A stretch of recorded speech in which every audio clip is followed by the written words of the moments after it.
Good evening, everybody. My name is Steve Panoff. I'm band director at Sandalwood High School. Tonight, you're going to be entertained by some of our finest musicians. To start the school board meeting, I wanted just to give you a little context. Last spring, I decided to spend the year celebrating heroes. This past summer was the 75th anniversary of D-Day. Next summer is the 75th anniversary of the end of the Second World War. All of our musical presentations from last spring through this fall, through this spring, will have some element honoring heroes who have given their life, past, present, and future, heroes defending our freedom. The first two selections are from our fall marching show called This Is Us. This is the United States, and it honors heroes. You'll hear Amber Waves by a very famous composer, Morton Gould, followed by America the Beautiful, and then we'll finish with the national anthem. These are the members of the Sandalwood High School Band.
Thank you very much, members of the Sandalwood Mighty Saints Marching Band from Sandalwood High School under the direction of Mr. Stephen Panoff. That was excellent and inspiring way to start. And if it, I felt like we needed to turn around and do the Pledge of Allegiance, but then I felt like somebody was going to tell me stick to your script.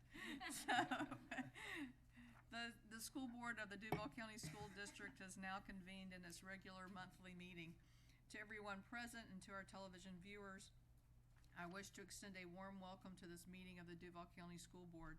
The vision statement of the Duval County School Board states, every student is inspired and prepared for success in college or a career and life. The mission statement of the Duval County School Board is to provide educational excellence in every school and every classroom for every student every day. The Duval County School Board is here tonight to listen to reports from district staff and to set policy for the district that will improve student achievement. We will also address budgets, contracts, personnel appointments, and other business items that require a vote of the board. The management and day-to-day operations of the district are the responsibility of the superintendent. It is not the role of the board to make managerial or operational decisions. The board has policies and procedures in place to assist the superintendent in resolving management and operational issues. If items appear to move quickly, it is because the board meets in an agenda committee meeting prior to the board meeting for an in-depth review of all agenda items. The committee meeting for the November 5, 2019 school board meeting will be held on October 15, 2019 at 9 a.m. and the public is invited to attend. As a show of courtesy and respect to each other, we ask that all mobile phones be turned off and that no flash photography be used during the meeting. For those wishing to address the board during our public comments portion of the board meeting, please note that we accept speaker cards until 6:20 p.m. Thank you for taking the time to join us this evening and for your interest in the operation of the Duval County School District. Board members, I invite you to stand for the open message given tonight by Senior Abigail Weber from Douglas Anderson School of the Arts, and remain standing for the Pledge of Allegiance.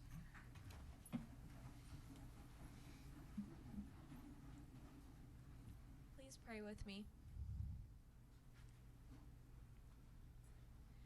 Lord, we give thanks to you for all you have given us. Thank you for allowing us to live in a place in which we have access to education and the freedom to learn.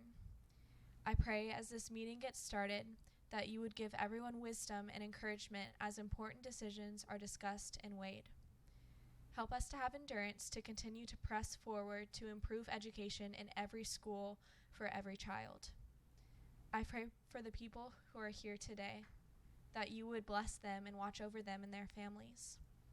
I also pray for every school in Duval County that you would allow us all to learn so that we may be productive and loving people.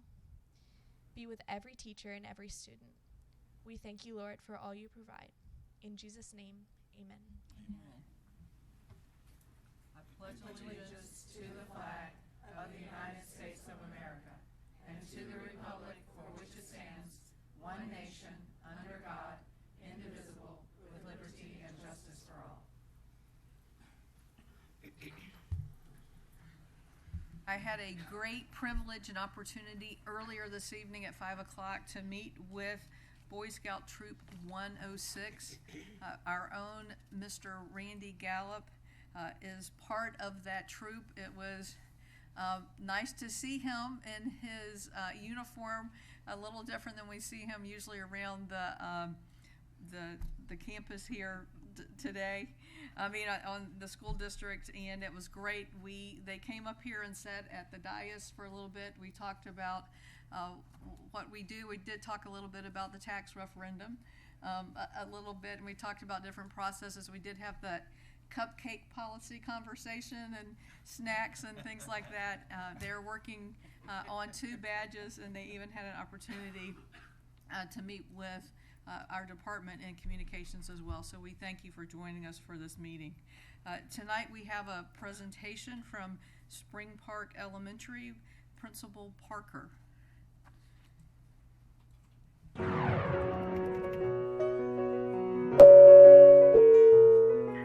Good evening, Spring Park passengers. This is your pilot speaking. The skies are clear and we have been cleared for takeoff. We may experience slight turbulence as we approach our destinations in ELA, writing, science, math, social studies, and resources. However, we have been given the necessary tools to ensure a smooth flight.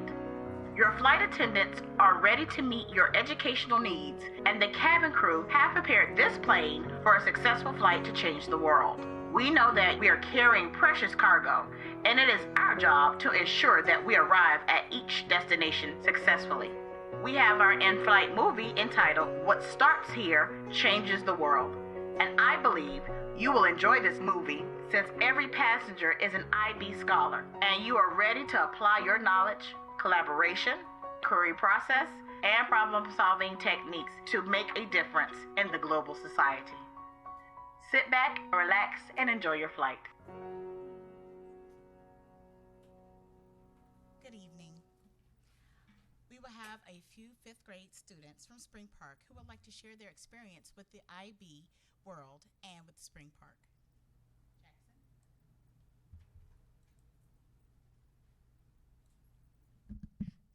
I love Spring Park because the school students get to share their knowledge with each other, also learn new things all the time, and get into the subjects more because the students like it and think of new ideas for the future.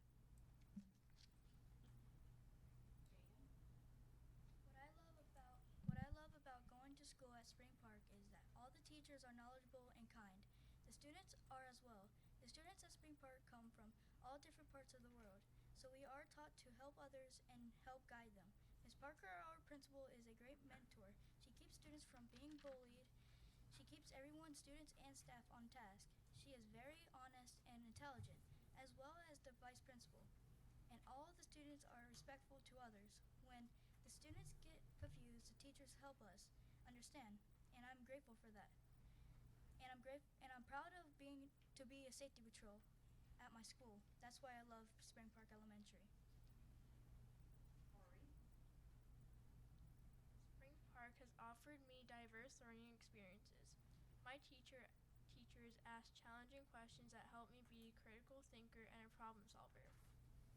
There are also so many cultures represented at Spring Park that help me become more knowledgeable and understanding about our world so that I can become a global citizen.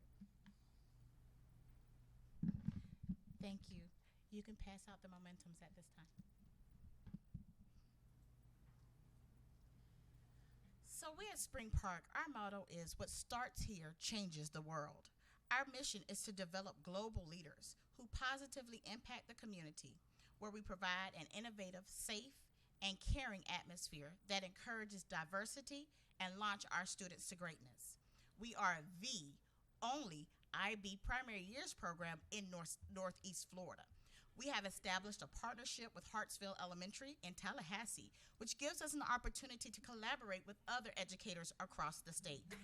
We have some of the best teachers in Duval County, parents and community stakeholders whose support is evident in our 73-point growth this current school year. Our scholars this year will take flight in ELA, math, science, and safety and use their knowledge and skills to change the world. Spring Park.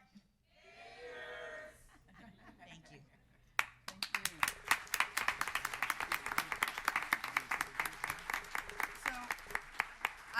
Thank you very much for that presentation, and I know that Board Member Smith-Juarez wants to brag on her district and Spring Park. So, yes, thank you, Ms. Parker, and your students for being here this evening. Spring Park is a fantastic global community, both in the way that they learn and what they bring to school. As you heard Ms. Parker mention, they have students who come from all over the world. Who live in the Spring Park community and are part of the Spring Park school community. And one of the things, Jacob, that I really appreciated that you said about the staff at Spring Park is that they are kind. I think that oftentimes we undervalue kindness in our society, and what your teachers bring to school every day is a sense of kindness as well as a dedication to your learning and your academic success. And both of those things will serve you well as you move from Spring Park onto middle school, high school, and whatever your future holds for you. So thank you to all the faculty and staff of Spring Park who I know are here with us as well. Stand, wave, say hello.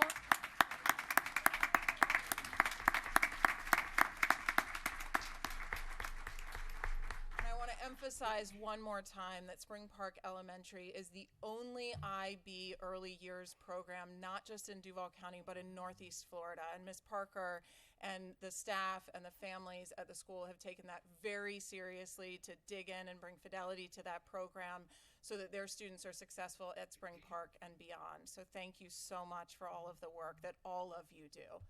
Thank you. Thank you for having us. Can we also ask the parents to, we can't do it without them. Yes. Any parents here from Spring Park?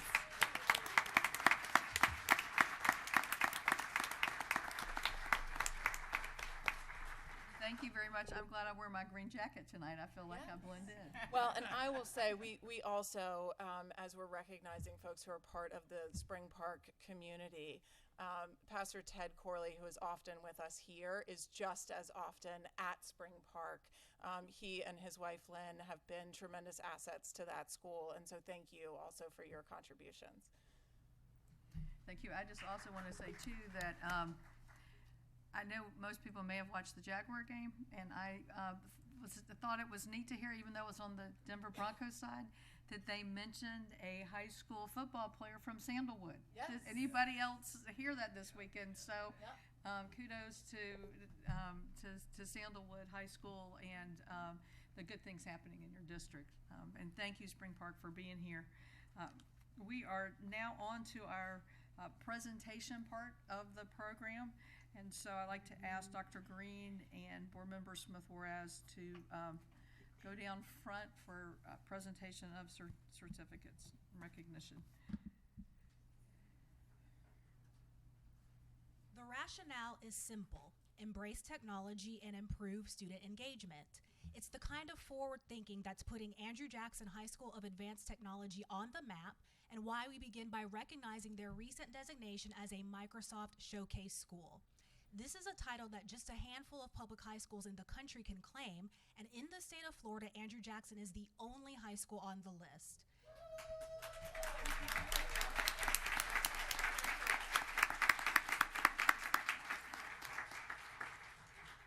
Being named a Microsoft Showcase School isn't about the amount of technology you use, but rather in how you use it. Andrew Jackson had to prove that leaders, teachers, and students are using innovative and diverse strategies with the help of Microsoft programs. For some, that means simulating open heart surgery or creating new environments with HoloLens technology, Skyping professional development sessions, or completing essays and other assignments electronically. And of course, we can't forget the school's video gaming, cybersecurity, and AP computer science courses. The school received this designation over the summer and is now able to partner with Microsoft in a new way. This includes exclusive access to events, groups, resources, and being considered a model campus that Microsoft can point others to. By the way, it should be noted that since becoming a school of advanced technology and under the current principal's leadership, Andrew Jackson's enrollment has doubled from 420 to 840. Wow, that's fantastic. Here on behalf of the school this evening are Principal Dr. Turcoya Clinch, Assistant Principals Jay Stuckey and Dwayne Thomas, Spanish teacher Monica Romero, Ian Lozano, video gaming teacher, and Sergeant Richard Shepard of the Air Force Junior ROTC. Please help us congratulate Andrew Jackson School of Advanced Technology for being named a Microsoft Showcase School.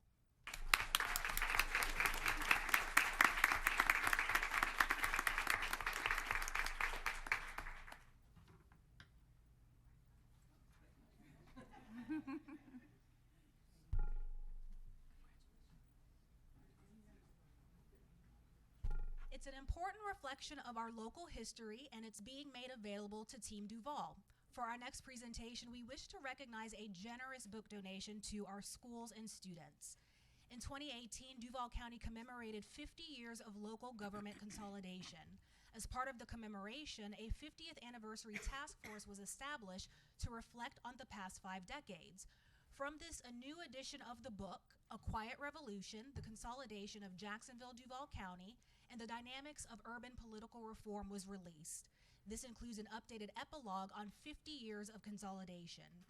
Leaders involved in this task force and in the updated edition of this book have generously gifted copies of this book to our board, our superintendent, and to our schools. And here to share more about this is the author of this updated edition, Chris Hand.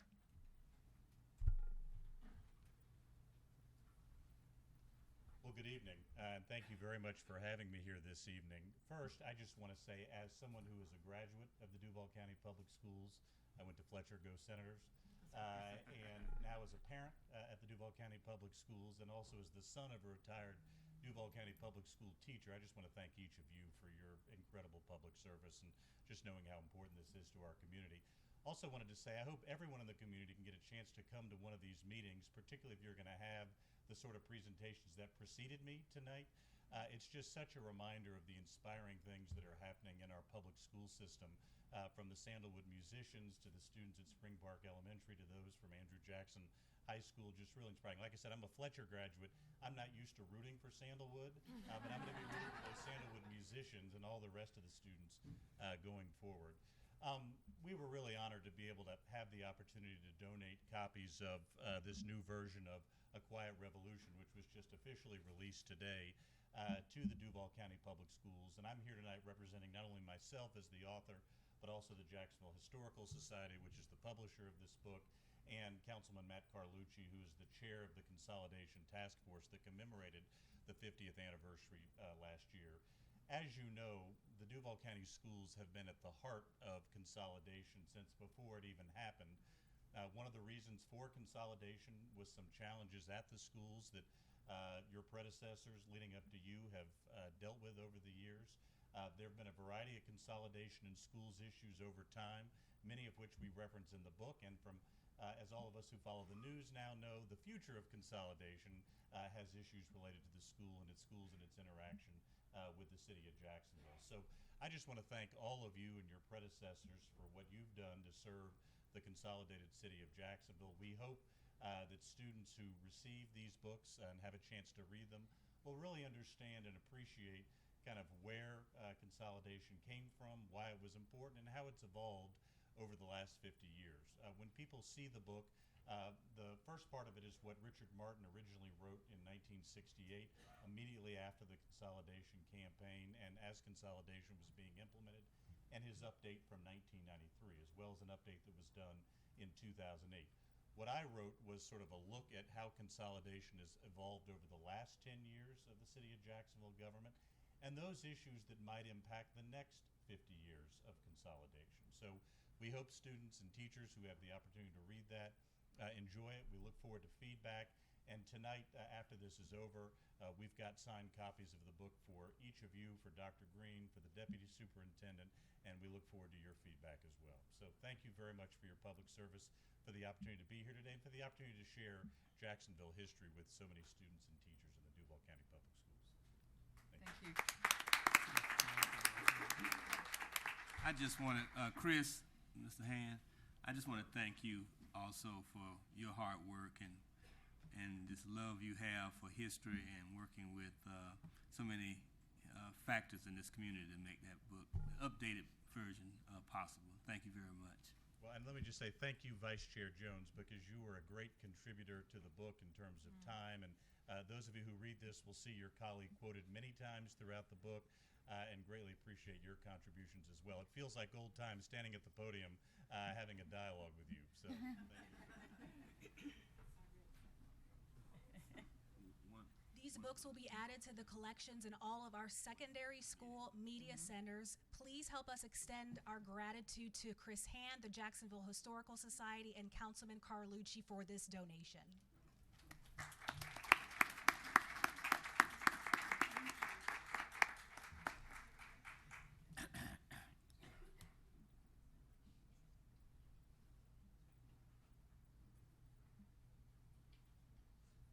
It is the highest honor that the United States government can present to a K-12 STEM and computer science teacher. For our final presentation, we recognize Dr. Scott Sowell, a state finalist for the Presidential Award for Excellence in Mathematics and Science Teaching, and he now moves on to compete at the national level. Dr. Sowell is one of only 6 Florida teachers to be named a state finalist. This award is administered by the National Science Foundation on behalf of the White House Office of Science and Technology Policy. The goal is to honor teachers who not only have a deep knowledge of the subject they teach, but they also know how to help students succeed in those subjects. Anyone who's observed the Darnell Cookman School of the Arts educator can see why he fits the bill. The AP Environmental Science teacher is very intentional about encouraging his students to think critically and guides them to build connections with each other and the environment. But Dr. Sowell is not only an educator to students, the former district teacher of the year is also an educator to other educators. This is done through mentoring and professional development. If he is named a national winner, Dr. Sowell would travel to Washington, D.C. and earn, among other things, a $10,000 award, and so we wish him the very best. Here tonight with Dr. Sowell, his school principal, Dr. Tyrus Lyles, and at this point, we want to turn things over to Dr. Green, who has a special presentation of her own for Dr. Sowell. Good evening, Dr. Sowell. I know that my coin of excellence kind of pales in comparison to that very big plaque they gave you, but this coin represents everything good and great in Duval County Public Schools, and you are definitely another representative of everything good and great. And so this coin of excellence, I hope that you will place it on your desk. It has a little plaque where it'll hold it up, but we just wanted to say thank you for all your hard work, and I know Dr. Lyles appreciates all that you do. I have several other schools that have asked for your services, but yes, we'll keep you in room 317. So, but we are just very proud. It was an honor. I was sitting at the state board, and they were calling out names. I'm like, I know we have somebody in Duval, and then they called your name, and I was just honored and very proud of what you've done and accomplished for our school district and our children. Please help us congratulate Dr. Sowell for being named a state finalist for the Presidential Award for Excellence in Mathematics and Science Teaching.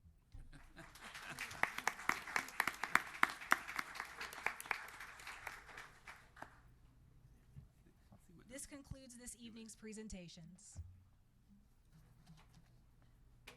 Before we do conclude, I just want to say of my friend, Dr. Sowell, who I got to know several years back when he was a teacher of the year, I think what the superintendent said, I want to emphasize and your response, because we have so many brilliantly talented teachers across this district who are dedicated to their classroom, who have been asked to take on leadership roles, who have been asked to work outside of their classroom, to work in the social sector, or to leave their schools otherwise. And you are a shining example of the commitment to the classroom that many teachers choose as part of the excellent work that they do to contribute to Duval County.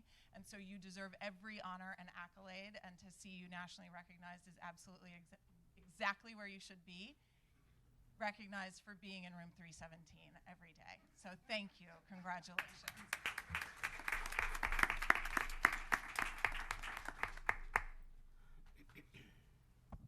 And just as a note for the audience, if you have noticed the board, the superintendent have casual footwear on today, it's because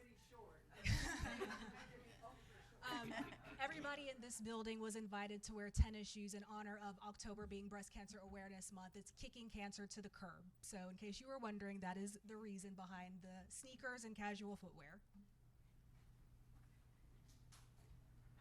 Does that mean we get to wear sneakers all month, Dr. Green? Well, it's already been kicked to the curb, so. Okay. You don't want to. One day. She would be short that day. Okay. We're on to the approval of the October 1, 2019 agenda, that the Duval County School Board approved the October 1, 2019 agenda as submitted on September 24, 2019 with the following changes.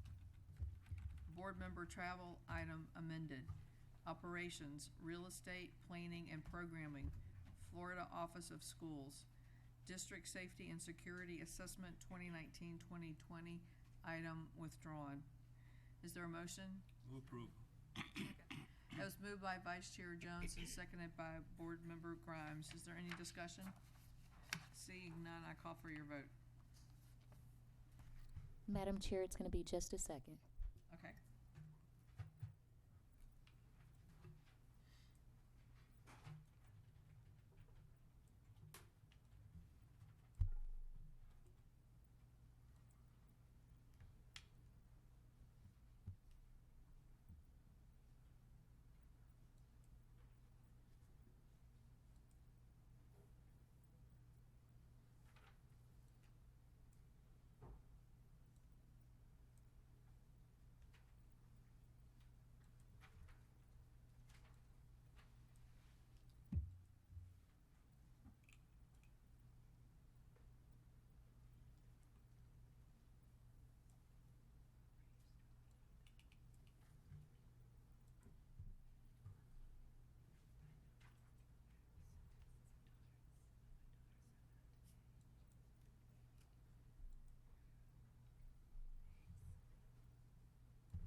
Tell a joke, sing a song. Should we take a voice vote for this? I can talk some more about District 3. We're almost I'm there. sure you can.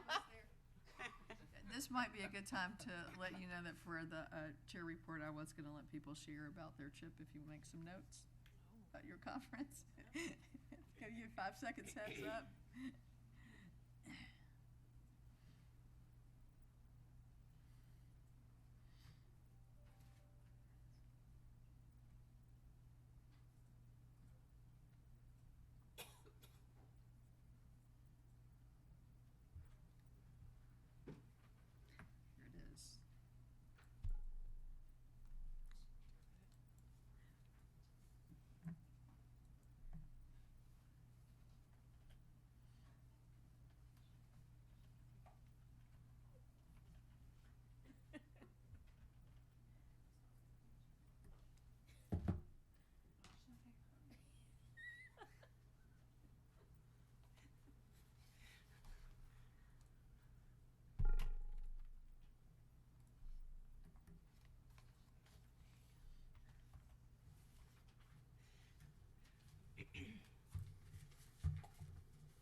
By your actions, you've passed this item 6-0.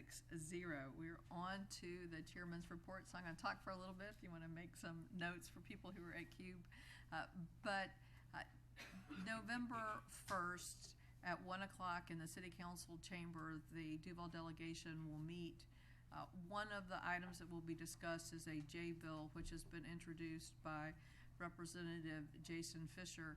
That bill proposes an elected superintendent for Duval County Public Schools. We will have a conversation later in this meeting regarding the board's resolution, but I did want to take time today to thank the members of the Rules Committee at City Hall who passed a resolution regarding City Hall stance on an elected superintendent in Duval County. And the stance was to not move forward with this item, and I appreciate that support from across the river. This is important because if the Duval delegation were to approve this legislative bill and it did go to Tallahassee with the legislative, with the Duval delegation's approval. What happens then is every time it's pulled up in committee, resolutions that have been passed at the local level that do not support it show up as well. So that is the significance of that. Otherwise, if there's no opposition to that, then when it comes up, it is just seen as a consent agenda. So we'll be talking about that more later on. But many of our colleagues here at the dais attended last week the Council Urban Boards of Education conferences. It's one of my favorite conferences. This is one of the first years I did not attend this conference. It was held in Miami. It's an excellent opportunity for urban districts from around the country to gather and to share and present and to learn about issues facing large urban districts and public education. And so I wanted to give time to those who attended that conference to share some experiences that they had. Board Member Grimes already told me they had a lot of fun as well. And so I'm going to start with Vice Chair Jones, and if you just want to share some of the highlights and things that were takeaways. Yeah, thank you, Madam Chair. First of all, I just wanted to give a shout out to the dream team that made a presentation on the minority graduation rate in Duval County. They did an excellent job. Corey Wright, Scott Snyder, Dr. Gregory Bostic, and Dane Gilbert with the communities and schools. We had a well-attended session. It was a breakout session. And I think it was very comprehensive because we only had about 3 people who asked questions. About 30 people attended, and it was outstanding. They did a very good job of presenting how we moved, not just one part of our community, but all subgroups moved roughly around 30 points. And I think it's something we need to share more often with people in Duval County who don't know what outstanding job we're doing with our graduation rate. We also had an opportunity to tour one of the technical schools in Turner Tech, and it was a lot more brighter and open than our technical school. But half sales tax. They were about chance. It was new, but it was an eye opener what they're doing with the students. They have a class of nurses who are starting to be LPNs, which is a area that's coming back. So I was very impressed with what they're doing with CTE programs in Miami. I think they're the leader in that area, something we need to look at and emulate. Thank you very much. And I think it's important to note that we had an opportunity as a district to present at that conference at that national level. It's significant, and so I appreciate the leadership for that. Board Member Grimes, do you have anything that you would like to share, any highlights from the conference? I want to say that it was nice being with my colleagues, those people, because it sometimes that's the only time we really get to talk and get to know each other. So that's always helpful. We had a person who was a teacher, who is a teacher, and he is he teaches children with disabilities, yes. But it was I was crying by the end of this. 2 of them. Yeah. So did anybody have a Kleenex? But he talked about what the kids need, and had a very emotional,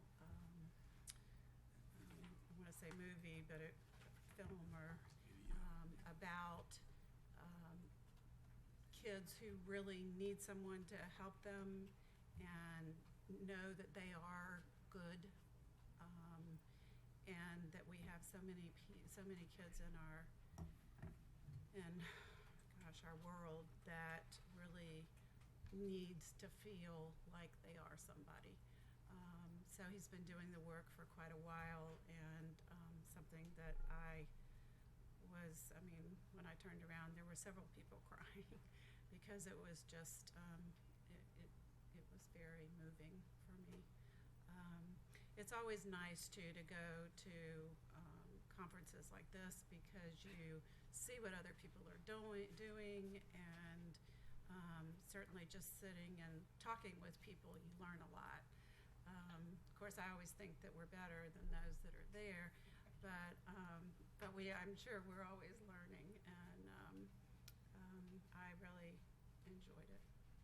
That's great. You do realize that we are doing well when we compare ourselves to other districts. Board Member Anderson? Sure, thanks. I agree, I concur. It was really exciting to be able to go to Turner Tech and to see what was happening there with their career and technical education programs. It really gets you thinking and excited about bringing innovation and ideas back to the district, and I think that is really invaluable for us to be able to go out and to see best practices happening elsewhere, and to have those conversations when we get home. Christian Moore was the author of the Resilience Breakthrough, who gave that very inspiring speech, and the clip was from Derek Redmond. I just Googled it really quick. Derek Redmond, who tore his hamstring during the Olympics.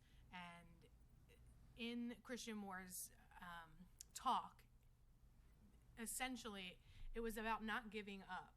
It was about resilience and digging deep and getting through the race even though it's hard. And I think that sometimes the disconnect we have as educators focused on academic progress and the strength that it takes sometimes our educators, our teachers to come in, but also our students to get through the days. I think sometimes we forget about that. And so it was really nice to be able to see on this large platform someone really acknowledging the strength that it takes to be resilient and to find grit to get through, to be your best achiever. Another person who spoke was Monique Morris, and she wrote Push Out. That was truly inspiring, and then I got to do some breakout sessions from Durham Public Schools and Denver Public Schools. And so to see what's happening around the country is so interesting. But I will agree, most of the time I think, well, we're doing that, or we're doing that better. And it's always really exciting to know that we're right there, we're keeping up with the big districts also. I was so impressed with our staff and our team that presented. It was clearly a success, and the people that were there to learn from us seemed to get a lot out of it. So I'm excited to have been able to present on that national stage, and proud of our team for doing that. Thank you. Board Member Smith-Morales? Thank you. To attempt to not be redundant for so many of the fantastic things that were presented at CUBE, one of the things that I really appreciate about the Council of Urban Boards of Education is that when they look at educational equity, they think of diversity in all its many facets. So there is learning about students who learn differently or have varying abilities. There is learning about cultural difference and students who may be recent immigrants or come from an immigrant background. There is learning about racial difference and the experience of various students within the broader American context.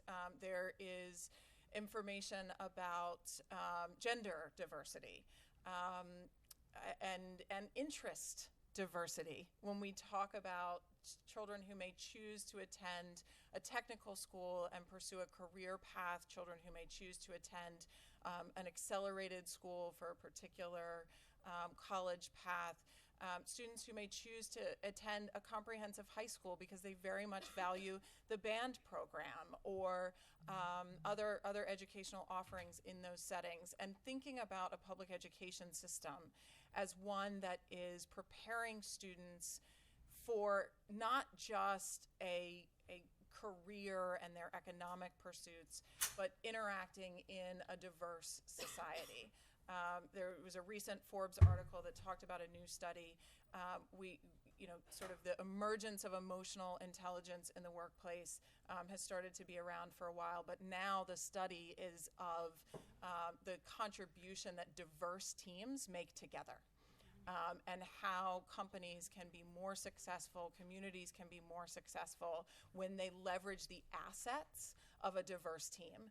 And so I think that what CUBE is contributing to really looking from an asset mindset around diversity and the opportunity of equity, rather than looking from a deficit mindset of how difficult it is to have all of these differences in our school system, is really one that I see embraced on our board, and one that I appreciate the learning that CUBE brings forward for us as board members as we think about the asset of the diversity of our school system and the opportunity of equity. So thank you very much. And I know that that's a little longer than the typical chair report, but I think it's so important as we take opportunities for professional development to have time to share with the public what was learned and what was experienced. I think that's meaningful. And I know that you would probably prefer if I emailed you, but when I get that idea and then you get busy, and in my head I've emailed you, so maybe Vice Chair Jones in the future, that could be, you could get out ahead of that if you want people to share at upcoming meetings. We are on to the superintendent's report. Thank you. Did you go? Of course he will. Did you go to CUBE? Yes. I didn't think you went to CUBE. All right. I'm so sorry. So somebody told me you didn't go. Board member Willie went to CUBE as well. He just flew in, so we're glad you made it. You got here just in time. I apologize. I thought that you weren't able to go. So, do you have anything to share about the experience at CUBE? Any takeaway? Anything insightful? I mean, I'll just say it's always good to be amongst other school boards and think about best practices. I know I came in on the end of board members' reports' talk. I think it's always good for us to try to get and use ideas that are out there. But I also want to just give a shout out to the folks who presented, board member Jones, Corey Wright, who else? Dr. Bostic as well. Scott Snyder as well. I think that was also good. I think anytime we get to present our ideas, you start to appreciate the things that we're doing in-house when you go and present and people are like, wow, you all are doing those things. So I think every opportunity we have to present or gain ideas is going to be great. So it was a great opportunity. Glad I got to go down and experience it. Right, I'm glad you're able to make it, and I apologize for no, it's no thinking worries. that. So, Dr. Green, now it's your turn. Okay. Thank you, Madam Chair. In my report this month, I'm going to highlight, we don't do very many proclamations. So I think in my report, I'm trying to highlight some of Awareness Month, because our schools are generally participating in many of those activities, and I want to highlight, although I may not be able to attend all these activities, but hopefully some of you will be able to attend some of the activities that you will see on the screen. But before I get into that, I wanted to give kudos to one of our cabinet members, Ms. Vicki Schultz, and now that it's not working. Wanted to give recognition to Ms. Schultz, because Ms. Schultz really has embraced this notion of teacher recruitment, and that we need a variety of methods to recruit teachers into our schools. And these are for the programs that Ms. Schultz has started through HR, and the one called START. We just last week recognized, is it 25, Vicki? Was it 25? 25 individuals who work in our schools that have at least an AA degree, and they've agreed to go back to college. She shared it last year during a workshop about the START program and how St. Leo is working with us, and by the time they finish, their entire college is paid for. They won't have any debt. They're not paying anything for this degree, and they've agreed and they signed on the dotted line. They're coming back to work for us. They already work for us, but they'll be ready to be teachers in about 2 years. So we're on our second cohort. Our first cohort had 20, somewhere in there. It was about 20, but this second cohort is 25. Jumpstart. This program is for non-college of education applicants. These individuals have college degrees, but their degrees are not into education. And Vicky's team works with them through a 6-week training program. And this past month, I have really been out in the schools, and I have met at least 3 Jumpstart teachers, and they are very excited. And their principals are excited because last year was the first year, and all of them were rehired. So we know that that program's working, and these individuals are excited about being in our schools and working with our students. The 3-week internship in Title I schools, so we took them to some of our schools that really need caring, loving adults, and making sure that you're gonna see how tough it can be, so that when you start in the classroom, you're not surprised, you're not overwhelmed. We've taken you through an internship and provided support for you. Rewind.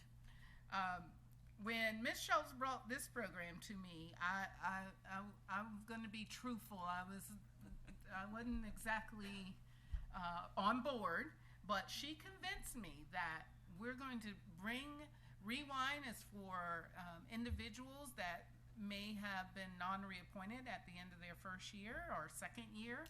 And Ms. Schultz's team, they brought these individuals back, did a lot of training on areas that many of the administrators would say these are the reasons why they were non-reappointed. A lot of it had to do with classroom management. And again, did strong internships with them, and many of them Rewind, and they've had a great start. So we're very proud of that program, and I have to thank Vicki for that because she had to do some talking to get me to agree to it. This new company, TBG, 25 Certified Exceptional Education Teachers. These are teachers that are already certified. We are happy that we were able to bring in these certified individuals because our #1 vacancy is ESE. And to be able to bring in teachers who already have the certification, yes, we still have some of these teachers have learning curves because some of these teachers have come from other countries and coming to a United States public education. They have to learn just a couple of things, and Vicki's team, as well as some other individuals from curriculum have I'm trying to think of her, Miss Roberts' team has been into those classrooms to support those teachers. And so I just felt we needed to highlight these 4 programs. Total, I believe it's been about 120 teachers that we are now in our schools, or some of them will be in our schools very soon working as teachers. The second thing I wanted to come back and review is Wellness Wednesdays. We've had our first Wellness Wednesday. Hope for Healing. I see Miss Anderson out of the corner of my eye. The Hope for Healing Florida. I believe Duval is the only district that is doing this K through 12, and at the same time, employees. We have also our Wellness Wednesday for our employees. Part of that is that we send something out through email for our employees through employee services. We wanted to make sure that we support our teachers by not adding, this is something new added for curriculum for teachers, but we are trying to make sure that we are being as customer service to our teachers with Wellness Wednesday by providing the scripted lessons, the videos, and the mindfulness activities. And so what I wanted to do was to show you one of our videos. Parents now can preview the videos because they're on our website before the teachers actually teach it. So if parents want to know what's happening during this Wellness Wednesday, they can go on our website and they can view the videos. It's time to put on our detective hats. Let's take a look at our friend Taylor and see if we can detect how he feels. Teachers, you may pause the video on the upcoming slides to discuss the questions with your students. What do you see? How do you think Taylor was feeling when he sat down at the puzzle? What clues show how he is feeling? Why do you think Taylor feels this way? Great detective work! Some of you may have said that Taylor feels mad or sad. We know that Taylor is feeling this way because his arms are crossed and he has a frowny face. Do you think he's feeling this way because he doesn't like puzzles? Or because someone said something that wasn't nice?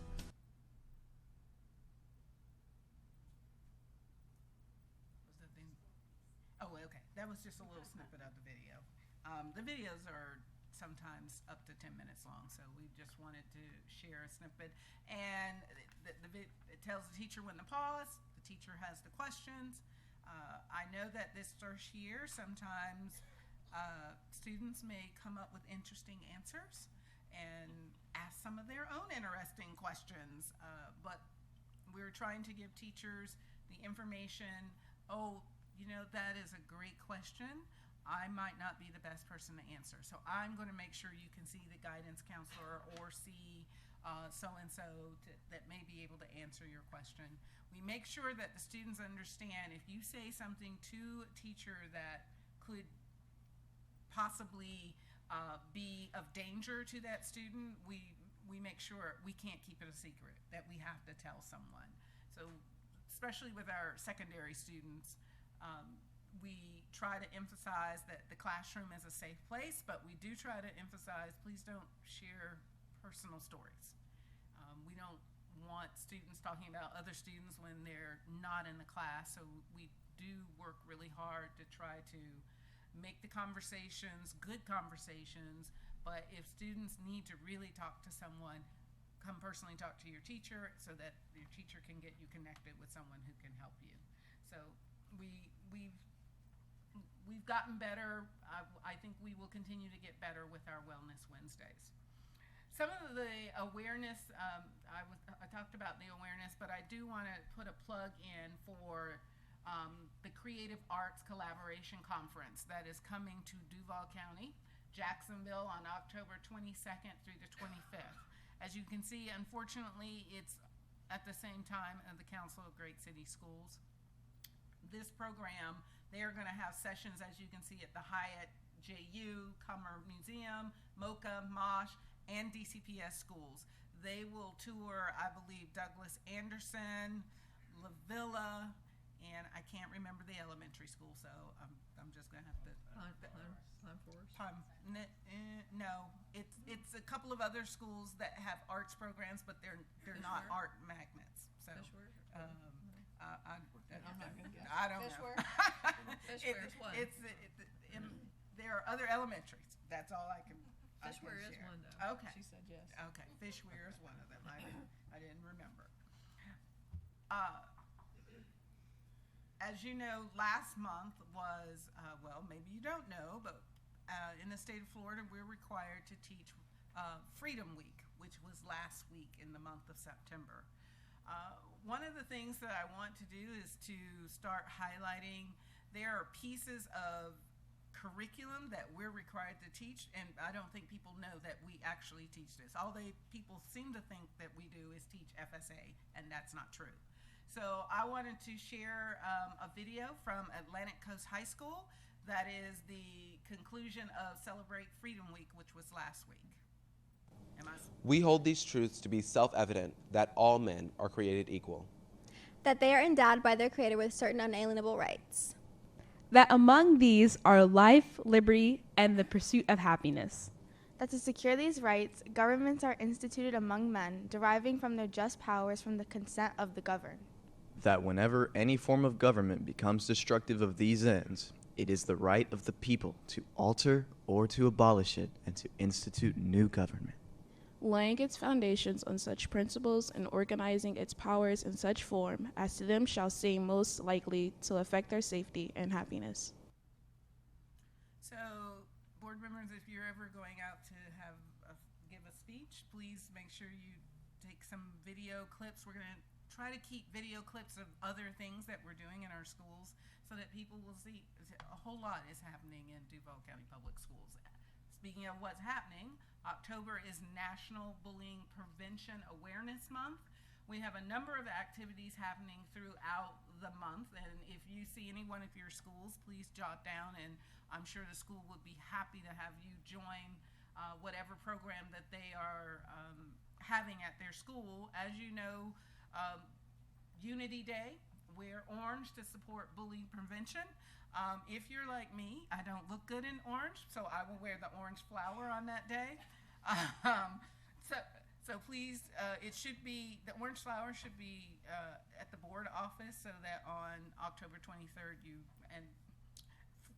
not fortunately, but I think many of us will be in Louisville, Kentucky, so we'll have to wear our flower while we're in Kentucky for Unity Day. But please, I'm sure the schools would appreciate any of you stopping by to or email them about their programs that they will have at their school during National Bullying Prevention Month. Ms. Anderson, you had asked about, I think one of the parents had asked, what are we doing as it relates to dyslexia? October is National Observance for Dyslexia Awareness Month, as well as Disability History and Awareness Week. For the state of Florida, dyslexia, we know that it is, I don't like to call it a disability because many people function and are very well attuned academically, but dyslexia is something that if you don't address it, students can struggle. We're the only district in the state of Florida that has a school dedicated to serving students that have dyslexia, GRASP Academy in Ms. Grimes' district. And you know, you need to give recognition where recognition is due. Dr. Vitti started this school because Dr. Vitti, and I believe he had dyslexia, he has, I don't know that you, and two of his children have dyslexia. So that's how GRASP Academy was born from his leadership. Now, under state statute, all teachers that are in the classroom are required to have training. So we have started our professional development module for teachers that are in the classroom. And Dr. Krisner has inspired me. I'm going to take the class. Dr. Krisner has taken the class, so I'm going to take the class so that I can put it on my certification. You never know. I might have to go back to the classroom. So want to make sure, you know, that J-Bill, I might be back in the classroom teaching. We'll hire you. You'll hire me? Okay. Yeah. I was a great teacher. I'm no, sir. I might have to go back to Jumpstart again. Okay. Yeah, let's put me in the Jumpstart group. But all of our teachers are going through this professional development program as it relates to recognizing some of the I don't want to say symptoms or signs, but how some students who may suffer from dyslexia and are not aware of it, that's what the professional development is for. And also professional development for strategies to utilize with students who have dyslexia. Dyslexia by the state of Florida standards for students with disabilities is still not recognized. It is not a recognized disability. So many students may have an IEP for learning disabled, but it could be that they're dyslexic as well. And last, we are also Kick Cancer, the shoes. This is why all of us are wearing tennis, well, not all of us, but we're wearing tennis shoes to kick cancer to the curb.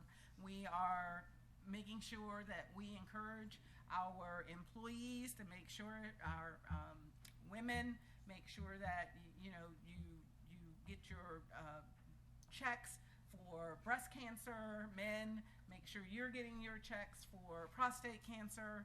anything that we can do to ensure that our employees have an opportunity to live and work healthy. And so that is the end of my presentation. Thank you. We are now on the public comment portion of our agenda. Those wishing to address the board must fill out a blue speaker's card. The school board welcomes your comments on matters that are before the board for consideration. It is not the board's intent to respond this evening, but to use the input in our deliberations. To give everyone appropriate respect and courtesy, we ask the audience to refrain from audible comments or applause. When you come to the microphone, please state your name for the record. Please limit your comments to 3 minutes. When the green light in front of me starts blinking, you will have a minute remaining. When the light turns yellow, you will have 30 seconds remaining. When it turns red and the buzzer sounds, your time will be up. If your concerns exceed that time, you may present written comments to the board. You are asked to refrain from references to specific individuals and to follow expectations of civil discourse. Please remember that the speaker cards were accepted until 6:20 p.m. Our first speaker tonight is Jan Walker, followed by Warren Buck.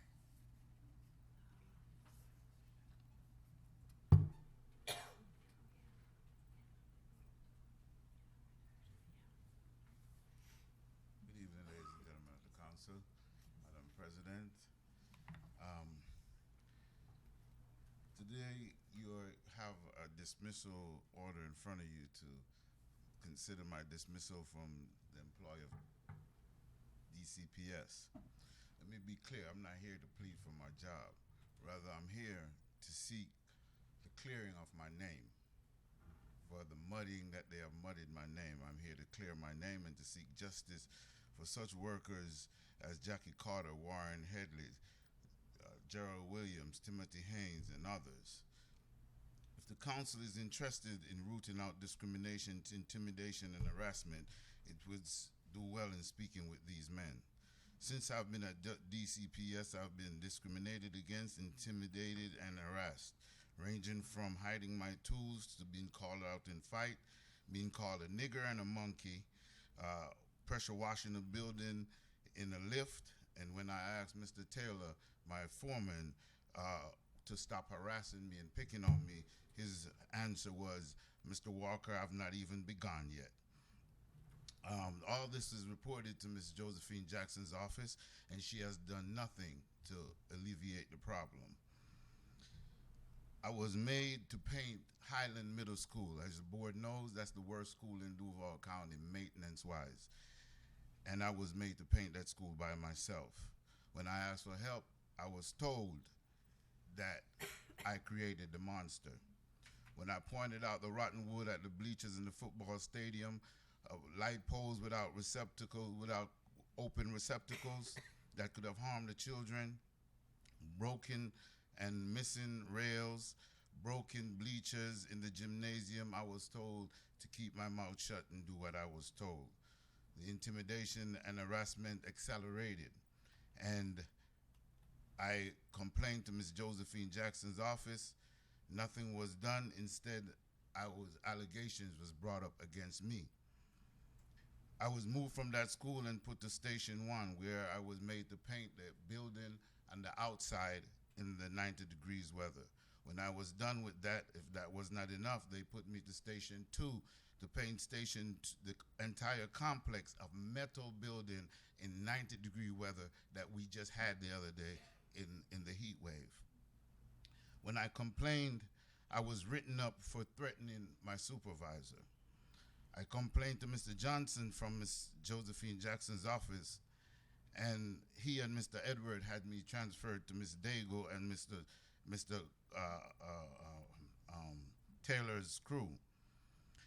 I told them that if they did not do something quickly, then I will be fired before that was over, before the investigation got started. Here I am before you with a dismissal case. Thank you, ladies and gentlemen. Thank you.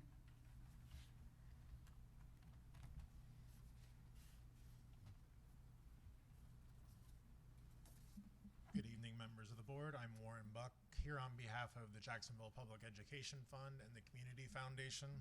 I know that in the course of your duties, you spend an awful lot of time meeting amazing teachers in Duval County, and a lot of the time they want to know what additional resources are available for them. So I wanted to make sure that the board was aware of an opportunity that we have for Duval County teachers with more than 2 years of experience.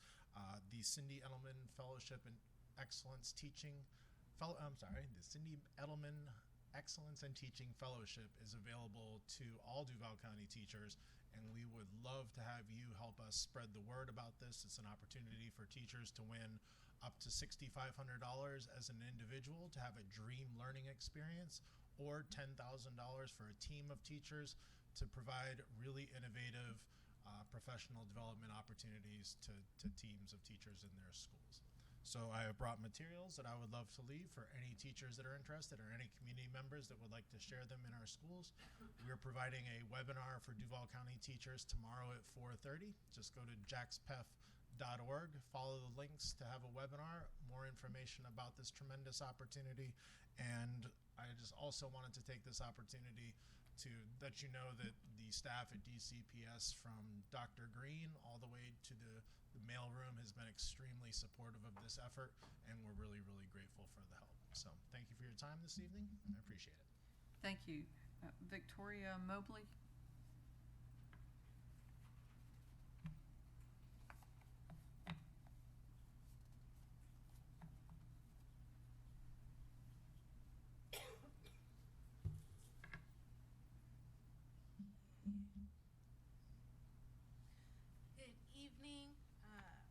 Honorable Cheryl Grimes, Honorable Elizabeth Anderson, Honorable Ashley Smith Juarez, Honorable Darrell Willie, Honorable Warren A. Jones, Honorable Charlotte Joyce, Honorable Lori Hershey. Thank you very much for this opportunity to be able to speak with you, and my name is Victoria Mobley. I'm here humbly requesting assistance. For some time now, I have desired to be hired in an A+ charter school. I have tried applying, I have tried sending out letters for a year, 18 months now. I have tried phone calls. I just genuinely desire to see other educators and be under the influence of really excellent educators. And I've had my Bachelor's of Science in Early Childhood Education since 2015. I am going through a lot of life changes, and I have a lot of knowledge and skills, and I'm willing to serve the community, and I'm willing to improve. I just really need that opportunity. And when I graduated, my advisors encouraged me to be in a really excellent environment, either a charter school or a private school. And I just humbly request the assistance of the board. Thank you for your time and attention. Thank you.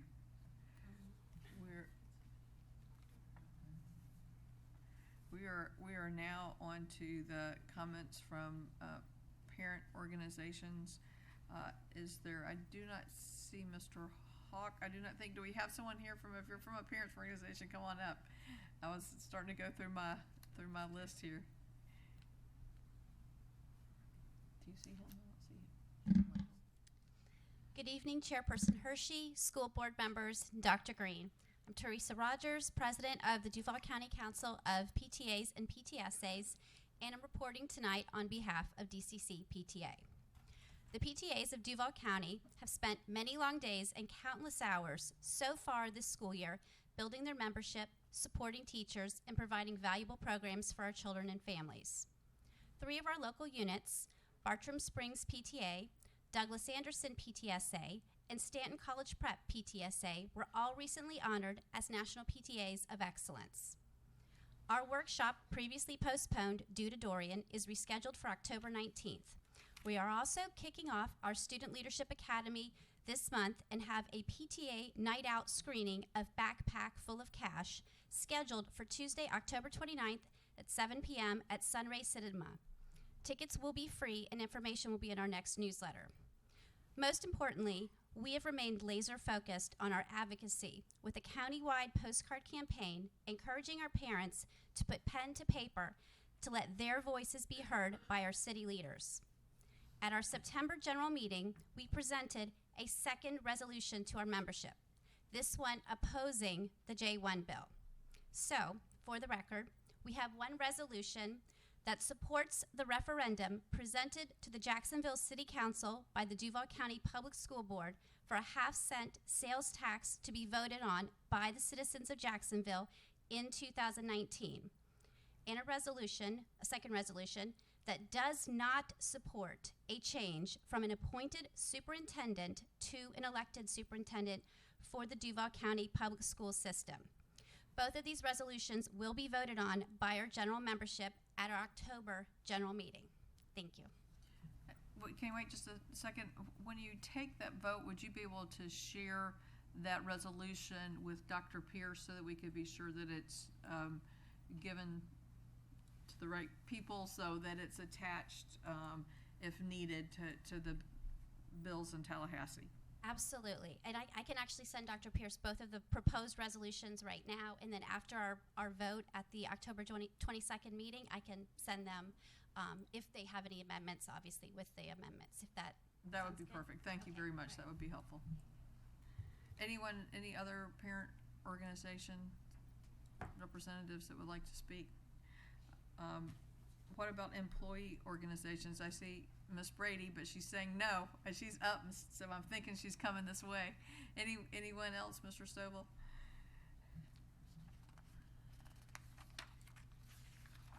We are now on to the approval of minutes. The Duval County School Board approved the minutes for the meetings listed in the agenda item. September 9, 2019 Audit Committee meeting, September 9, 2019 Legislative Subcommittee, September 9, 2019 regular board meeting, September 10, 2019 board workshop, September 10, 2019 audit committee meeting, September 16, 2019 master board training, September 17, 2019 board workshop and committee meeting, September 17, 2019 special board meeting budget, September 18, 2019 policy handbook review committee.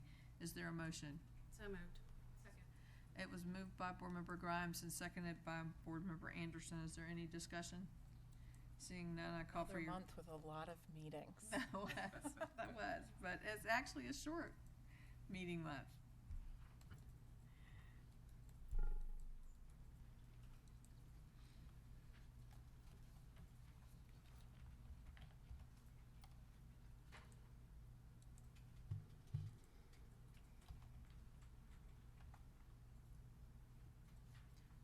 By your actions, you've passed this 7-0. We're on to approval of consent agenda. Are there any items to be placed on the consent agenda or items for discussion? Is there a motion? Move approval. Second.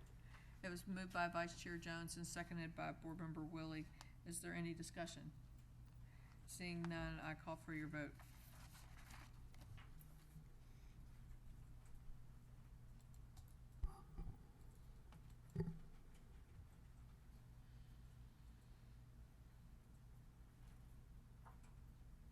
By your actions, you've passed this 7-0. We are on to the discussion agenda, which is resolution expressing opposition to local Bill J1, that the Duval County School Board approve the attached resolution expressing its opposition to local Bill J1. I have asked Ms. Chastain if she would read that resolution for the board tonight. Good evening, board members. A resolution of the School Board of Duval County, Florida, expressing opposition to local Bill J1. Whereas the School Board of Duval County, Florida, consisting of 7 elected Florida constitutional officers, is the governing body for the School District of Duval County, Florida. Whereas the district is comprised of more than 200 public schools, serves more than 130,000 students, and is one of the largest employers in Duval County, by employing more than 12,000 full-time employees and more than 1,000 part-time employees. Whereas the district is a large urban school district and is the 20th largest school district in the nation and the 6th largest school district in Florida. Whereas pursuant to its authority set forth in Article 9, Section 4 of the Florida Constitution, the school board operates, controls, and supervises all free public schools within Duval County. Whereas for more than 50 years, the school board has appointed the superintendent of schools. The superintendent is the executive officer of the district and performs such duties and exercises such responsibilities as are assigned to the superintendent by law and by rules of the State Board of Education.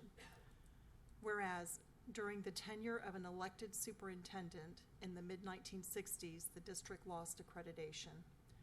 Whereas, as a result, in 1965, a survey report was issued by the George Peabody College for Teachers. Whereas the Peabody report noted that, even in 1965, the district was the only large school system in the country with an elected superintendent. Whereas the Peabody report noted that having both an elected board and an elected superintendent could result in, quote, the possibility of divided purposes and frequent conflicts, and it is more difficult for an elected superintendent to provide the kind of creative leadership that is increasingly recognized as essential to the accomplishment of educational goals, end quote. Whereas the Peabody report noted that changing the superintendent to an appointed position would remove the serious deterrent of the necessity for running for re-election, and that, quote, good school administration frequently is not the same as good politics, end quote. Whereas the Peabody report recommended changing the position of superintendent from an elected office to an appointed office by the board, and that the board, quote, have the complete freedom to select the best qualified person available for the position, end quote. Whereas the school board has appointed the superintendent to the Duval County Public Schools system since January 7, 1969, and the 7 largest school districts in Florida have appointed superintendents. Whereas the school board has implemented an appointment process for superintendent that consists of a national search, an open process that includes community stakeholders and permits the school board's careful consideration of each applicant's qualifications for a superintendent who possesses the knowledge, skills, and ability to be an academic leader and organizational manager for the delivery of a high-quality public education to students. Whereas, upon the recommendations of the superintendent, the school board adopts a strategic plan setting forth the vision and mission, core values, and goals and strategies for the district. Whereas the district's current district grade assigned by the Florida Department of Education is a B and is less than 1% or 4 points from an A, since the 2015-16 school year, the district has achieved a 69-point gain. Whereas as a result of the district's focused efforts to support all students, the district's 2017-2018 federal graduation rate is 85.1% and is a 31.6% increase over the prior 10 years. Whereas the district participates in the National Assessment of Educational Progress, or NAEP, and is ranked in the top 3 out of 27 participating districts in almost all assessed categories, including first place in 4th grade math and 3rd place in 4th grade reading and 8th grade reading. Whereas the executive director of the Council of Great City Schools stated, quote, the new NAEP results confirm that Duval County is one of the highest performing big city school districts in the nation, end quote. Whereas notwithstanding the rationale for an appointed superintendent as set forth in the Peabody report, and notwithstanding the national and Florida trend providing for an appointed superintendent for large urban school districts, and notwithstanding the district's significant academic achievements and gains during the respective tenures of appointed superintendents, Local Bill J1 provides for the conversion from an appointed to an elected office for the superintendent of Duval County Public Schools. Now therefore be it resolved, the school board adopts the following resolutions regarding Local Bill J1. Number 1, Because Local Bill J1 proposes to convert the position of Superintendent of Duval County Public Schools from an appointed position to an elected position, the school board opposes Local Bill J1 for the reasons set forth above. Number 2, the school board shall post this resolution with the minutes of the October 1, 2019 school board meeting and shall deliver a copy of this resolution to the following: members of the Duval delegation, the Honorable Ron DeSantis, Governor of the State of Florida, the Honorable Jose R. Oliva, Speaker of the Florida House of Representatives, the Honorable Bill Galvano, President of the Florida Senate, the Honorable Lenny Curry, Mayor of the City of Jacksonville, and City of Jacksonville City Council members. Number 3, this resolution shall become effective immediately upon its adoption. Adopted on October 1, 2019 in Jacksonville, Duval County, Florida by the School Board of Duval County, Florida. Thank you very much. I also want to thank Board Member Smith-Juarez and Board Member Anderson who helped with that as well. Thank you, Ms. Chastain, for your work on that. With the reading of that resolution, is there a motion? Move approval. Second. It was moved by Vice Chair Jones and seconded by Board Member Smith-Juarez. Is there any board member who wishes to speak about this? Yes. Thank you, Madam Chair. I think the resolution speaks well of the concerns that have been discussed at several of the meetings that we've had, several of the meetings that the City Council Rules Committee had today. One thing that I think should be noted is that this board has the ability, if they so choose, to decide to have an elected superintendent. We can do that without council approval. And the voters, although there are some people who want to give the voters an opportunity to weigh in, the voters elect every 2 years school board members, and that voice is represented here on this body. And there's 3 main reasons why I oppose the elected superintendent. 1, it limits the pool of candidates that you can draw from because you got to be a resident of Duval County. 2, it becomes a popularity contest. The best person doesn't always win. The most popular person wins. And it certainly becomes more political than it is today. So I think having an appointed superintendent benefits the school district far more than having an elected one. Thank you. Any other board members wishing to speak on this topic? Board Member Anderson. Thank you. I want to say thank you again to Ms. Chastain. That was a lengthy resolution to put together.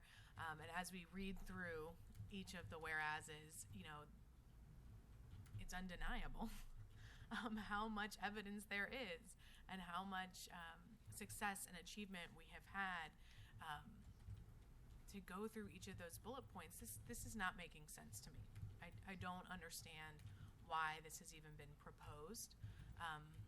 So I appreciate this board's willingness to pass this resolution. I appreciate the Rules Committee over in City Hall today passing their opposition. I appreciate the PTA moving their opposition because I'll say again, I said before, this is offering a solution to problems that don't exist. We are doing well. Only 3 states even allow for an elected superintendent because of all of the messiness that it causes. So I don't think that this is a move in the right. Can I add there that Alabama has just flipped that and moved to an appointed? So Thank you. It was Alabama, Mississippi, and Florida, but Alabama has just flipped that. So now we're even less, right? So I don't know why we would be going backwards.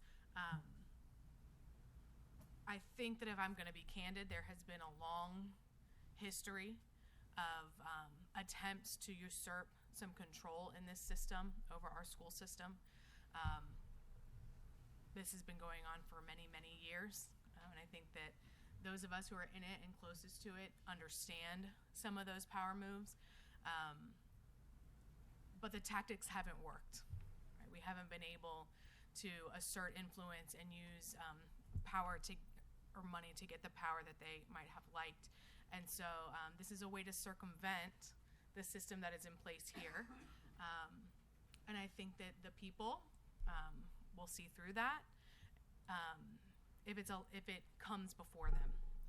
And I certainly think that we have done a great job in this resolution outlining why we would oppose it. I don't know, Ms. Chastain, do you have information about how the J bill will progress through the legislature, and then what would happen? Through the chair to Board Member Anderson, no, I don't have that immediately available at this time. Perhaps somebody else does. So it's my understanding that if it was passed by the Duval delegation, it would go to Tallahassee, that it's got committees it's got to go through, and that's why resolutions like from the PTA and City Council and us, when they pull that up, then while maybe the Duval delegation, if they passed it, that would show opposition at other locals. So they would see that it did not have total support at the local level, which could then influence whether or not it moved on and came back to Duval County as a referendum on the 2020 ballot. So, and that's why the effort prior to November 1 is important. So depending upon the action of the Duval delegation, every time it comes up, you see, oh, it was pulled and these people were against it at the local level. So I mean, that's important, and that information, actually I met with Representative Yarborough, and he explained that to me. So I just want to be clear that even if it goes through the Florida legislature, that it still comes back to the people as a referendum that they would vote on. If it was passed there, yes. No, that was not my understanding from my conversation with Representative Fisher, because this is about, it came to us, and so, no, that was my understanding from Representative Fisher. He said this would be between us and the Duval delegation, and so that is why the resolution, at least my understanding again from Representative Fisher, was that actually having the City Council take a stance through the resolution, if they followed through and passed it as a City Council, would be helpful to our efforts, because, like I said, that would give, if we had the PTA and the City Council and the school board, you've got three powerful voices opposing the J bill. So I just want to make sure that people understand, if they have a desire to be involved or to show support, they have opportunity next week. The bill that Councilman Carlucci has proposed to oppose the J bill will go to a vote of the full council in their council meeting next Tuesday. So certainly people can let their council members know that they hope that they will support the opposition to J bill. The Duval delegation will meet November 1st, so they can certainly reach out to their delegate to express their views. And then if it were to pass the delegation and pass the full legislature and come back to Duval County, there would certainly be opportunity for people to speak up and become involved before it's on the referendum in 2020. Right. Any other comments? I'll say something. I appreciate that we're putting out the resolution, the PTA, and others. I think it's really important that folks are being educated on what's happening, because I think it can be very confusing to someone who's just kind of hearing what's happening and not knowing where to stand, especially if they're hearing facts from one side and not the other. So I think it's great that we have all this information, the whereases. And I think for me, it's about really, we're already on the national map when it comes to NAEP and other things. So why shouldn't we have an opportunity to get a nationwide search when it comes to having a superintendent? And in fact, if we were going through the whole process, we would not have Dr. Green in this seat, if we think about it. And in addition to that, we have to think about statewide best practices and national best practices. And what that says right now is that best practices are you elect a school board and you appoint a superintendent. So I don't see any reason why we would go upstream against that. And I think I'm very glad we're doing this, because our job is to educate our constituents and the community. And I think we're doing that with this resolution, as well as supporting Carlucci and the PTA and others in theirs. Thank you. Anyone else wishing to make any comments before we vote? Seeing none, I call for your vote.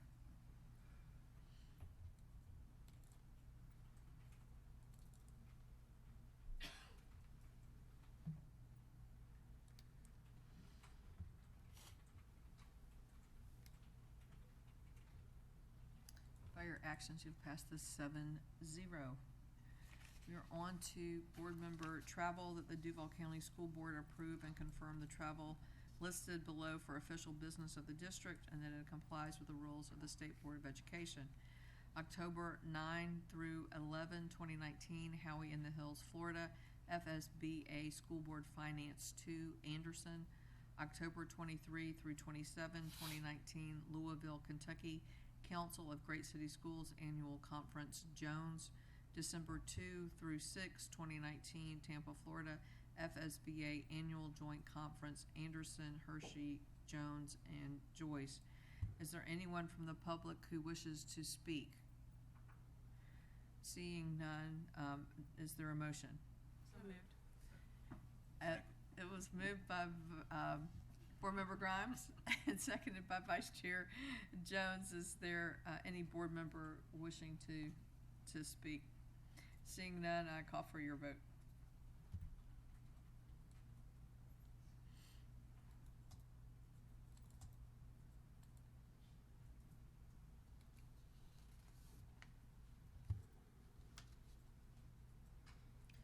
By your actions, you passed this 7-0.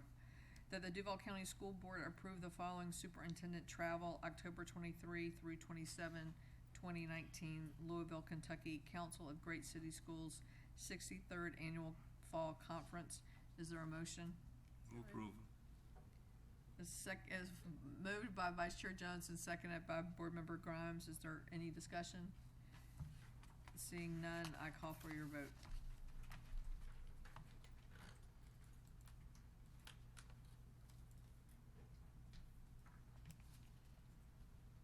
You know I have to have some kind of purpose, right?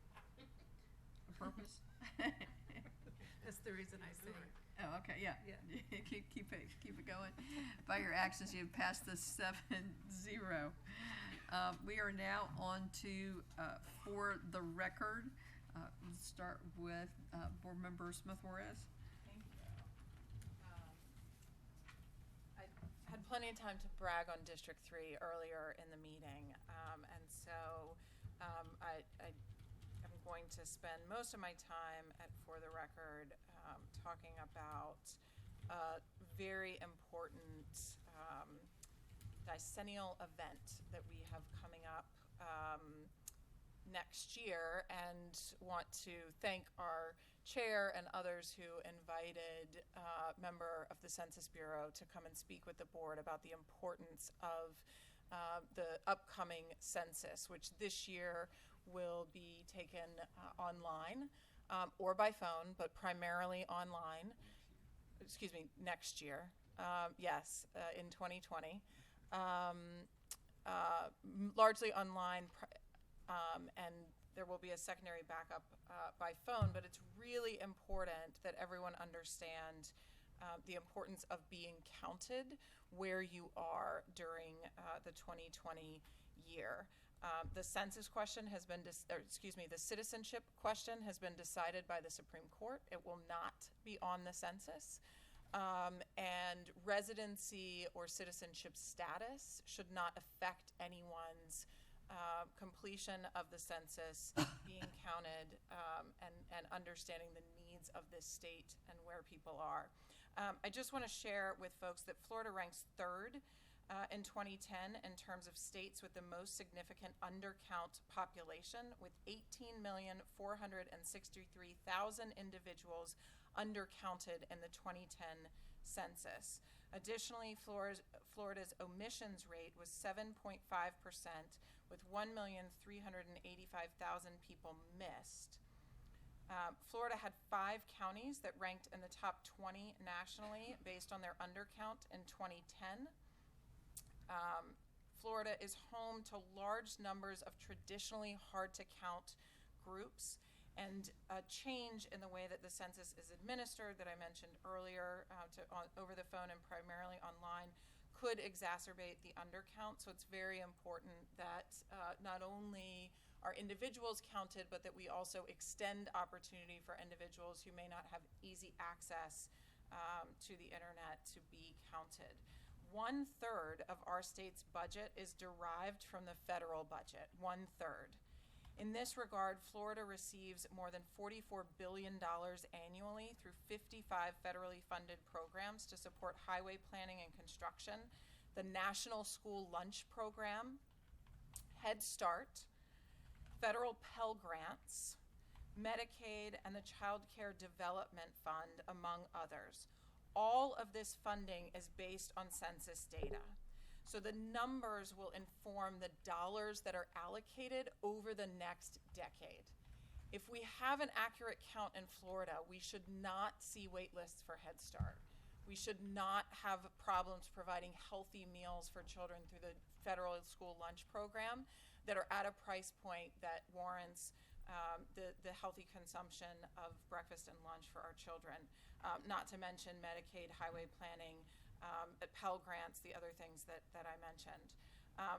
So it's very important that we start talking about the census now, that we start preparing for how we can communicate with folks the importance of the census, how to be counted, and what the benefits are and the opportunities of having an accurate count for Florida.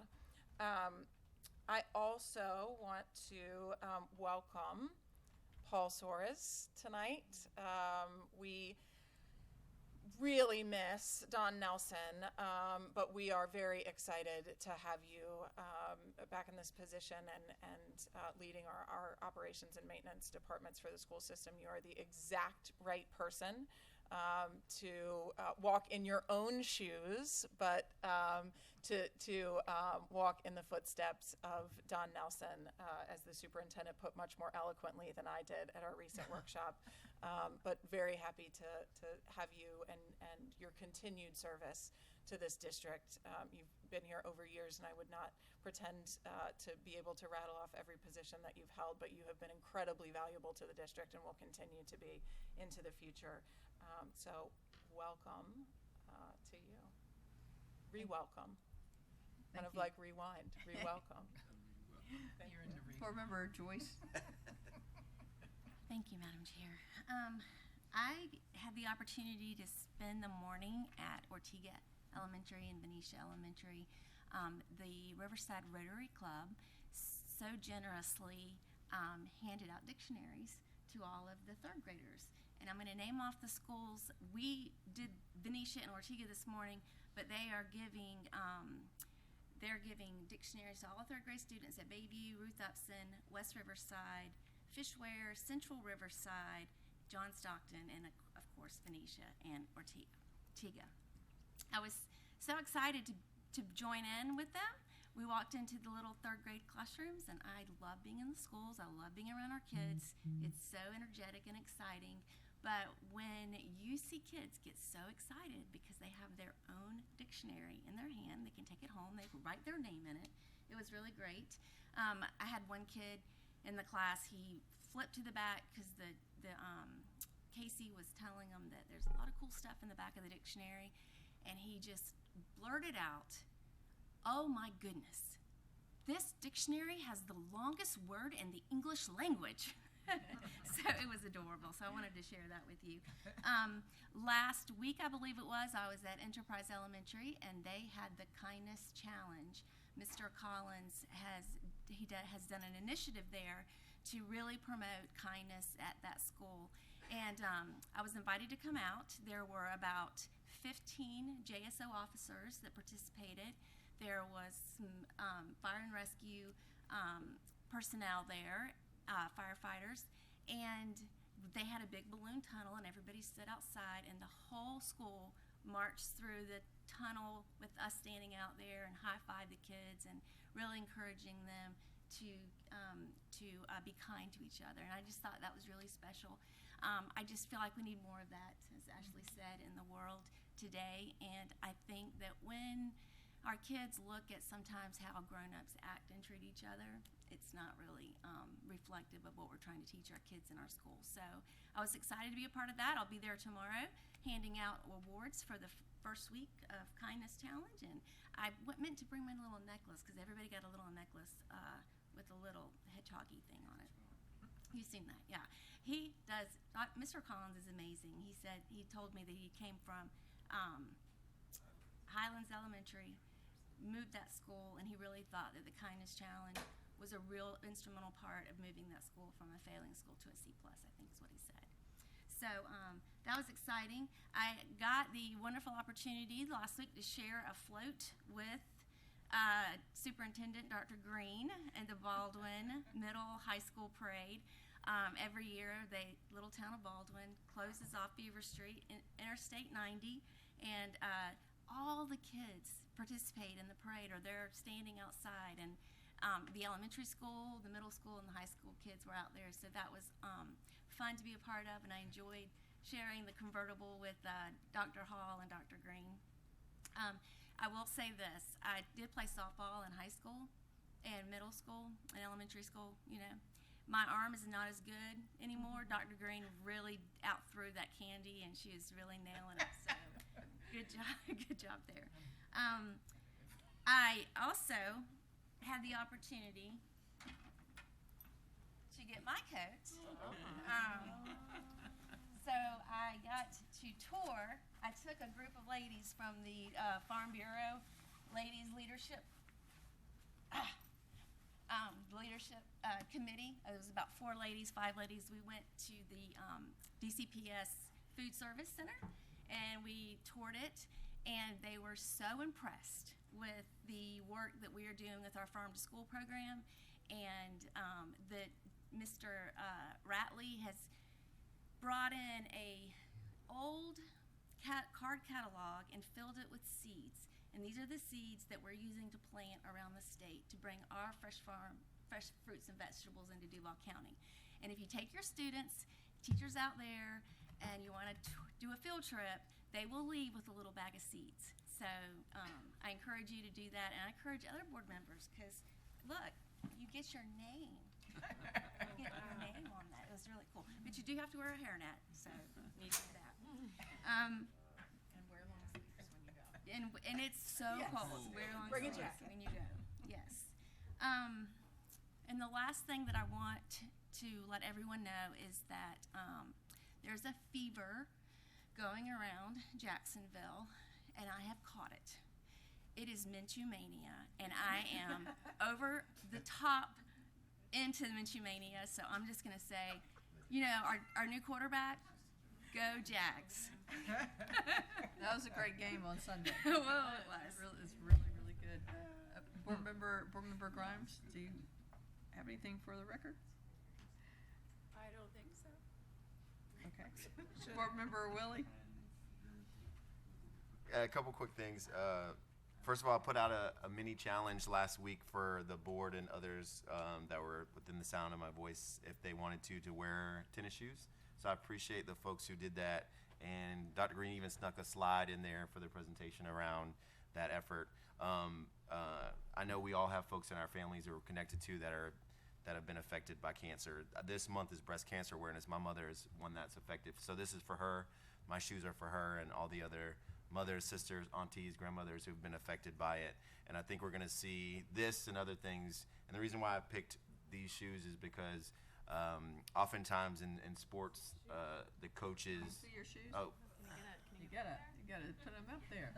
The coaches wear tennis shoes during to sort of acknowledge the cancer awareness piece. So I want to appreciate all of you for doing that. And I want folks, if you are wearing shoes, if you could stay, we can take a quick picture at the end to make sure we can acknowledge that. Also, the Range Rebalt Classic is coming up. So the next time I'll be sitting up here, I'll be hopefully having a trophy and an award because see, I caught that. You see, I caught it. Touchdown, Rebalt. But I just but we're hosting this year at Jean Ribaud High School, as Dr. Bostic would say, and we're excited. There's a plethora of events going on all throughout leading up to it, because yes, we're highlighting the athletic prowess of both teams, but also both those schools are on the rise. If you look at the last 3 to 5 years and where they've gone in graduation rates and programs and things that are going on, so we want the community to see that. And in fact, live and in living color, the community will see it because it's going to be a live televised game as well. So it's going to be a big event, and it's going to take everyone at those two schools, also the work of our Duval County police force and other folks to get involved to make sure it's a safe event that everybody has a great time at. So I want to invite all folks, if you are on this board or otherwise, to come out, because it is something to see. If you haven't been to the Range Rebuilt Classic, it is something to see. And my wife is one who went to a historically black college and university. And if you've been to any of those homecomings, those are big deals. And we went to our first one when we moved here almost 10 years ago, and we were like, oh my gosh, this is like an HBCU homecoming. So it is great. It is great for the community, and I'm excited for our victory that's going to happen. Last, I also just want to acknowledge the work of Dr. Green, Principal Bostic, and Principal DeWeese at Northwestern. The Department of Education came in and did a tour of that school. And I'll tell you what, I know I was in a group where the folks who were in that were totally impressed with the work that's going on, with the passion and energy from the leaders that are there, and impressed with the students too. We had students leading us around, taking us to different classrooms, and showing off their school. And I think oftentimes people hear things or read about things or things get said, but at the end of the day, when you step onto a campus and interact with our students and our staff and our principals, you see a whole different story. And I was impressed. I was excited to be able to showcase and show off that school, because I knew we have the right people in place. We have the right leader in place here. We have the right leaders in place at that school, and we're seeing great things happen. So I just wanted to acknowledge that and make sure that people knew that happened, and it was a great visit.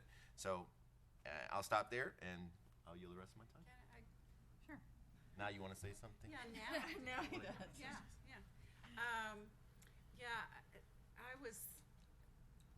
I have to also give kudos to our superintendent, because sitting there listening to all of the things that have been done with the children and who's going to be, where, and I can't remember any time that we're changing something. It's pretty.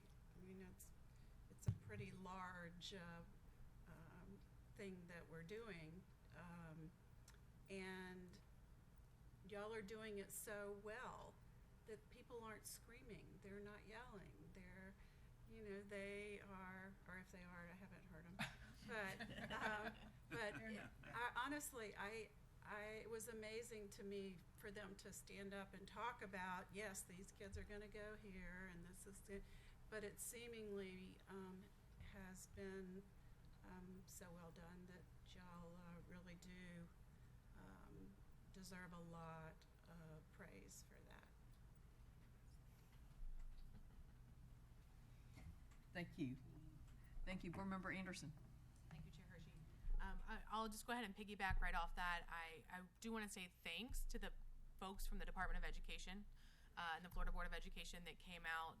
Not only did our staff and our team give a great presentation, but I'm grateful that there was a willingness on the part of these state folks to come out and to jump in. And we also had several members of our delegation who joined us as well. And so it was nice to be able to show them the care and concern, the love and attention that we give to our schools and our students. So thank you for that. It was very interesting to go to the state board meeting that was held at KIPP as well. I want to give a shout out to all of the folks that came out to advocate for public education. I think your work is incredible, and we appreciate all that you're doing to help bring a voice to public ed. I want to say go Senators.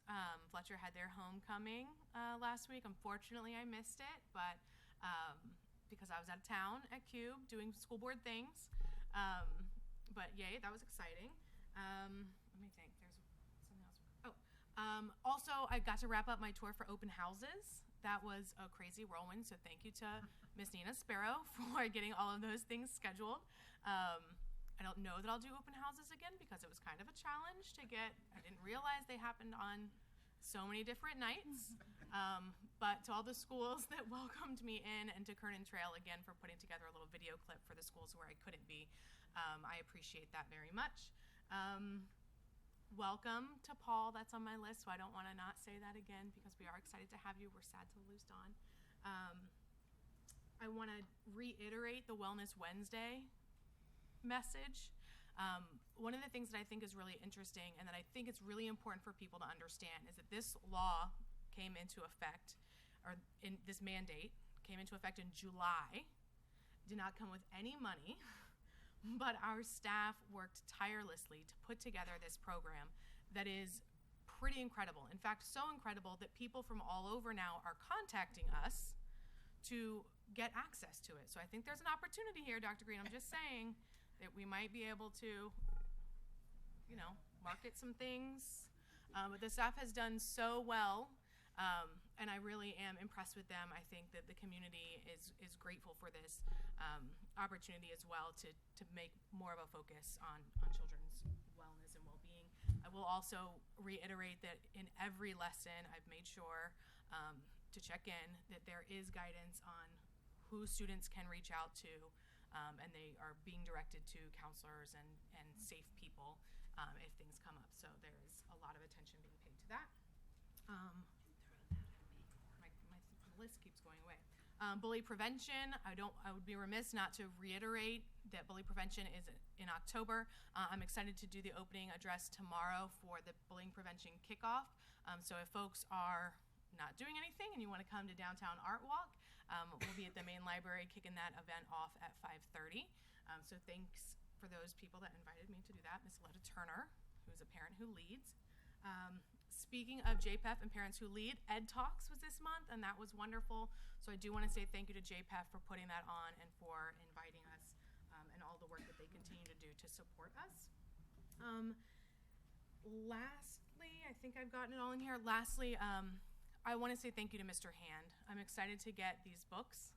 I think that, you know, it was Churchill who said, "Those who fail to learn from history are doomed to repeat it." And with the Charter Revision Commission happening right now, and the J bill on the table, and the referendum still looming, being able to look at what has worked and what has not worked, and staying the course for a vision for a future that is bigger and better and brighter for us all is going to be really important. So I'm excited to dig into that work. So thank you, Mr. Hand. And I think that is it for me.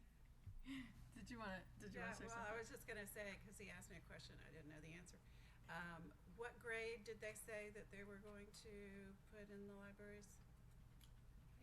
I don't think he said. One copy for each of our. Secondary. I think it was in a secondary class, but I don't know that it's for every secondary class. He was laughing at me because I said it was second grade. Oh, okay. No, I think it was different. Thank you, Board Member Anderson. I would like to share that while I did not go to Cube, I did have a chance to go to Howie in the Hills, which is like in the middle of nowhere, Florida. And I participated in the Florida School Board Association's policy workshop that we had that day, and that was a great event to be at. So I'm thankful I was able to attend that. I had two community meetings in September. One of them was very small, and I thank Mr. Soros for being there, and we had a conversation with a couple of constituents. The other community meeting had a larger crowd, and I appreciate Director Edwards for being there. We focused a lot on that community meeting, talking about school safety and security. I really enjoy the time with the Boy Scouts, and it's been nice. I too enjoy being in the schools, but I've had an opportunity recently to be out with some Rotary clubs and women's groups, and even an opportunity to speak to a large group of students. And so being out in the community has been really nice this past month. And it's been encouraging too to hear from community members good things about the school board and appreciation for our efforts in pursuing the half-penny sales tax and our persistence. I continue to hear that from the community when I'm out there. So I would like for the board, I hope the board's hearing that as well, but I know I'm hearing that loud and clear from the community as well.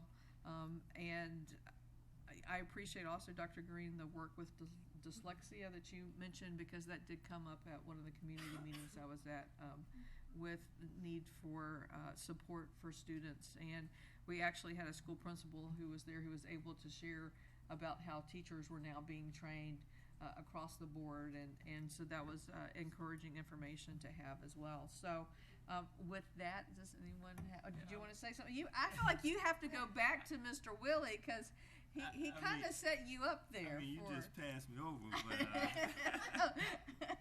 but well, three things. I know everybody wants to go home. Three quick things. One, congratulations to those students who graduated during the summer exercise this year. We're one of the few districts that have a summer graduation for those students who need a little longer to meet the requirements for graduation. I think there were 58 students who graduated this summer, so our graduation rate will go up based on that graduation.